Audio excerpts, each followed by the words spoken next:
জয় গুরু।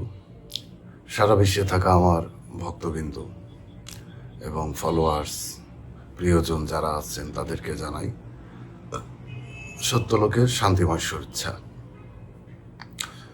আধ্যাত্মিক সাধনার পথে আমরা নানাবিধ জ্ঞান তালাশের চেষ্টা করে থাকি, কিন্তু তারপরেও আমাদের আধ্যাত্মিক উন্নয়ন করা কঠিন হয়ে যায়।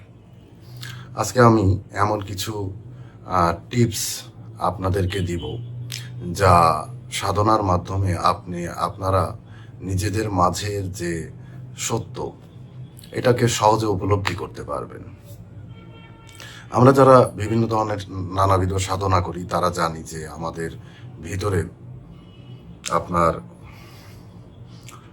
বিভিন্ন ধরনের চক্র আছে। 6 চক্রের সাধনা, 10 লতিফার সাধনা, নানাবিধ সাধনা কিন্তু আমরা করে থাকি। কিন্তু মজার বিষয়, আমরা এই সাধনাগুলোর জটিলতার কারণে আমরা অতি সহজে বুঝতে ব্যর্থ হচ্ছি। তো কিভাবে আমরা এই সাধনাগুলো বুঝতে পারবো যে না আমরা এটাকে সহজে অর্জন করতে পারি? সেই জন্য সত্য যোগ থিওলজিতে আমরা যে কথা বলি যে এত চক্র সাধনা অথবা লতিফার সাধনা, এগুলো সাধনাটার জটিলতা বৃদ্ধি করে। আমরা যদি 3টা ভুবন অনুভব করি, যেমন আমরা বিভিন্ন ধর্ম বলি, সাধনা প্রক্রিয়ায় বলি, আমরা জানি যে আমরা ইসলামে বলে থাকি ত্রিভুবনের প্রিয় মোহাম্মদ, এখানে 3টা ভুবন।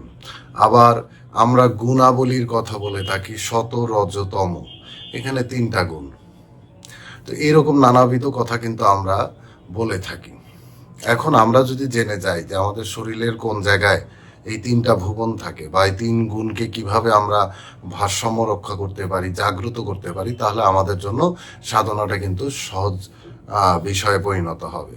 তো আমাদের নাভিকে যদি ধ্যান করি, আমাদের নাভির ঠিক নিচে একটি জায়গা আছে, যে জায়গাটা মূলত হচ্ছে এই তমগুণের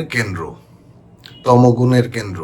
তা আমরা যদি যখন দম সাধনা করব, গভীরভাবে শ্বাস নিব, শ্বাস নিয়ে আমরা ওই কেন্দ্র পর্যন্ত শ্বাসকে নিয়ে যাওয়ার পরে অনুভব করব যে আমার ওই কেন্দ্র জাগ্রত হচ্ছে, ওখানে শক্তি সঞ্চিত হচ্ছে, ওখানে আলোকিত হচ্ছে। এরপরে আমি যদি দম প্রশ্বাসের মাধ্যমে এক্সেল যখন করব, তখন আমি ফিল করব যে আমার মেরুদণ্ড দিয়ে এনার্জিগুলো ধীরে ধীরে শরীরের নেগেটিভ এনার্জিগুলো বের করে দিচ্ছে। এভাবে যদি আমরা 10-15 দিন এই বিষয়গুলোকে ফিল করতে থাকি, তাহলে আমাদের চক্রগুলোর মাঝে যে বন্ধ ভাব ছিল, আমাদের চক্রের মাঝে যে ক্লোজনেস ছিল, ব্লকেজ ছিল, এগুলো কিন্তু দূর হয়ে যাবে। দূর হয়ে আমাদের মধ্যে শক্তি কিন্তু জাগ্রত হবে।